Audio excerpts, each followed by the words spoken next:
নমস্কার, আমি অর্পিতা। নমস্কার, আমি ইন্দ্রাণী।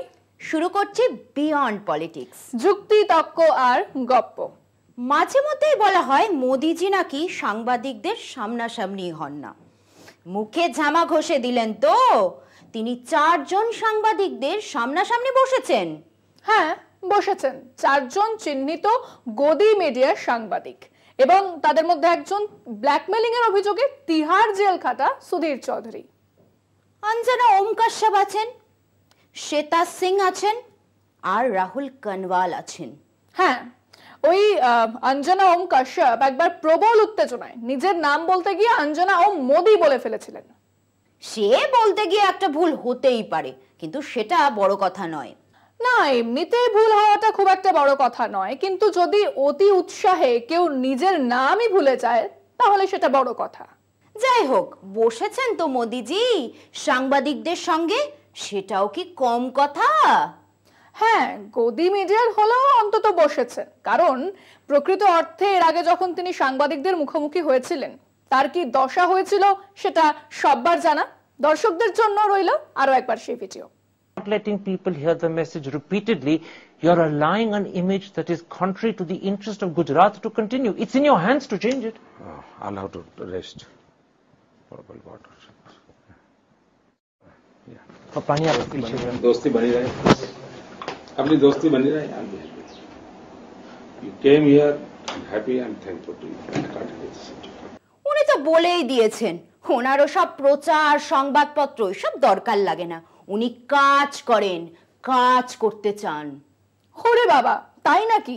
2014-তে ক্ষমতায় এসে কেবল 4.5 বছরে 5,000 কোটি টাকা বিজ্ঞাপনে খরচ করেছেন। 2019-এ 4 বছরে 3,000 কোটি টাকা খরচ হয়েছে বিজ্ঞাপনের পেছনে, এবং এর মধ্যে আলাদা করে বিজ্ঞাপন প্রকল্পের খরচ ধরা নেই। সেটাই তো, যা বলা হবে বিজ্ঞাপনে বলা হবে। আমাদের প্রধানমন্ত্রী বা তার দলের নেতাদের খবরের কাগজের প্রচারের দরকার লাগে না। ইতিহাস কিন্তু সে কথা বলছে না। বিজেপির কোনো নেতাই কিন্তু স্থাবক সংবাদ মাধ্যমের কথা বলেননি, বরং তারা আন্দোলন করেছিলেন যখন এমার্জেন্সির সময় সংবাদ মাধ্যমের স্বাধীনতা কেড়ে নেওয়া হয়েছিল। কিন্তু প্রধানমন্ত্রী নরেন্দ্র মোদী সংবাদ মাধ্যমকে নিজের শত্রু বলে মনে করেন। দেখুন, রইল আমাদের সেই প্রতিবেদন। বিজেপি দল যেদিন পথ চলা শুরু করলো সেদিন জনতা পার্টি ভাঙার অভিযোগ বিজেপির দিকে, কিন্তু কোটলার মাঠে অটল আদবানি সাংবাদিক সম্মেলন ডেকে সাংবাদিকদের সামনে খোলসা করলেন কেন তাঁরা দল ভেঙে বেরিয়ে এসে নতুন দল তৈরি করছেন।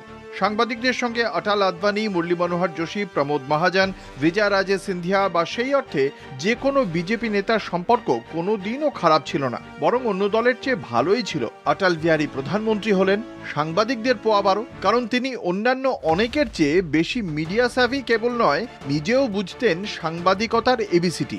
আর সেই অর্থে সাংবিধানিক কাঠামোয় প্রধানমন্ত্রী পদ তো চতুর্থ স্তম্ভের আওতার বাইরে হতে পারে না। কিন্তু সব ছক পাল্টে গেল নরেন্দ্র ভাই দামোদর দাস মোদীর প্রধানমন্ত্রিত্ব কালে। এই প্রথম এক প্রধানমন্ত্রীকে আমরা পেলাম যিনি আক্ষরিক অর্থেই রহস্যময়। তার 2টো জন্মদিন, জন্মের পর থেকে যা উনি বলেছেন সেসব তারিখ নিয়ে বিস্তর ঘাপলা। তিনিই বলেছেন যে 16 বছর বয়সে তিনি ঘর ছেড়ে বেরিয়ে গিয়েছিলেন। তারপর তাঁর ভাষায় 3-4 সাল ভটকতে রহে। এদিকে দেখা যাচ্ছে উনি 17 বছর বয়সে বিয়ে করেছেন। কে জানালো? উনিই জানিয়েছেন। জন্ম তারিখ থেকে চা বিক্রি, ইমার্জেন্সি, বাংলাদেশের মুক্তিযুদ্ধের জন্য লড়াই, পড়াশুনো এবং সার্টিফিকেট ইত্যাদি সব ঘাপলার কথা তো আগেই বলেছি। মোদ্দা কথা হলো তিনি রহস্যময়, তিনি অস্বচ্ছ। আর ঠিক তাই, তিনি কোনো সাংবাদিক সম্মেলন ডাকেন না। সেদিক থেকে তিনি কেবল দেশেই নয়, বিশ্বেও একমাত্র প্রধানমন্ত্রী যিনি সংবাদ মাধ্যমের মুখোমুখি হন না, হতে ভয় পান।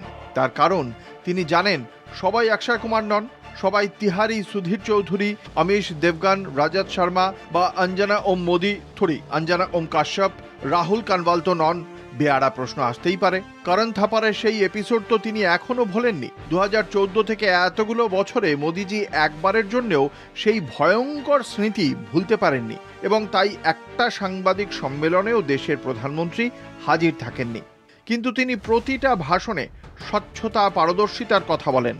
আসলে প্রশ্নতে তার বড় ভয়, সত্যিকে তিনি ভয় পান। সেই ভয় থেকে জন্ম নিয়েছে রাগ, বিদ্বেষ।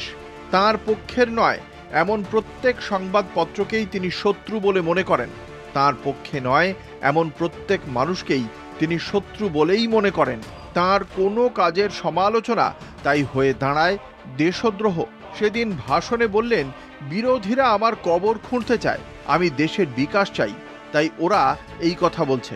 এক প্যারানয়েড মানুষ, এক উদ্বেগ আর আশঙ্কায় ভুগতে থাকা মানুষ ছাড়া এই কথা কেউ বলেছেন? এদেশে জওহরলাল সমেত প্রত্যেক প্রধানমন্ত্রীর বিরুদ্ধে বিরোধীরা সরব হয়েছেন, রাস্তায় তাদের কুশপুতুল জ্বালানো হয়েছে, কালো হাত ভেঙে দাও গুঁড়িয়ে দাও স্লোগান উঠেছে, অটল হাটাও দেশ বাঁচাও স্লোগান আমরা শুনেছি। কিন্তু কোনো প্রধানমন্ত্রী এরকম কথা ভাষণে বলেননি যে দেশের বিরোধী দল আমাকে খুন করার জন্য সুপারি কিলার নিয়োগ করেছে।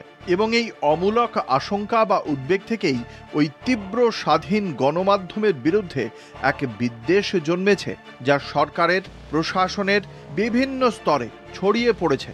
এবং সেই সরকার বা প্রশাসনও সংবাদ মাধ্যমকে হয় পায়ের তলায় দেখতে চায়, জো হুজুরি চায়, বশ্যতা চায়, প্রশ্নাতীত আনুগত্য চায়, না হলেই সেই সংবাদ মাধ্যমের দপ্তরে ইডি, সিবিআই, এনআইএ যে কেউ যেতে পারে। গুচ্ছ গুচ্ছ মানহানির মামলায় দেশের এক প্রান্ত থেকে অন্য প্রান্তে ঘোরাতে পারে। ঠিক এই মুহূর্তে কেবল খবর করার জন্য মামলা ঝুলছে শখানেকের বেশি। শখানেক সাংবাদিক জেলে। সেই রীতি মেনেই মালায়ালাম চ্যানেল মিডিয়া ওয়ানকে নিষিদ্ধ করা মামলা হয়েছিল। সুপ্রিম কোর্ট তার রায় জানিয়েছিল এই যে জাতীয় নিরাপত্তা বিঘ্নিত হতে পারে তার সপক্ষে সরকার কোনো প্রমাণ দেয়নি। তাদের তরফে বলা হয়েছে যে সিএএ আইনের বিরুদ্ধে বেশ কিছু উস্কানিমূলক অনুষ্ঠান করা হয়েছে। দিল্লির রায়ট নিয়েও নাকি কিছু অনুষ্ঠান করা হয়েছে। সেসব অনুষ্ঠানের ভিডিও প্রমাণ হিসেবে দেওয়া হয়েছে, যা দেখার পরে বিচারকেরা জানিয়েছেন এগুলো সরকার বিরোধী হতেই পারে, কিন্তু এগুলোকে দেশবিরোধী বলার মতো কোনো জায়গা নেই। মজার কথা হলো ঠিক এই হুমকি কলকাতা টিভিকেও, আমাদের চ্যানেলকেও দেওয়া হয়েছিল। আমরা সেদিনও চোখে চোখ রেখেই আইনি লড়াই চালিয়েছিলাম। সেই লড়াই এখনো চলছে। আসলে নরেন্দ্র মোদী, আরএসএস, বিজেপি চায় বশ্যতা, কিন্তু বোঝে না যে চাইলেই সবকিছু পাওয়া যায় না। আগেই বলেছি, টিকাও সিরদারা বিকাও নেই। আজ সময় শেষ, আজ এখানেই শেষ করছি। আগামীকাল আবার হাজির হব বিয়ন্ড পলিটিক্স, যুক্তি, তর্ক আর গপ্প নিয়ে। আমিও হাজির হব আমার জবাব নিয়ে। আমাদের এই যুক্তি, তর্ক আর গপ্পে যারা থাকতে চান তারা তাদের বক্তব্য ভিডিও রেকর্ড করে পাঠিয়ে দেন 30, 40 অথবা 50 সেকেন্ডের, আমরা দেখাবো সেটা।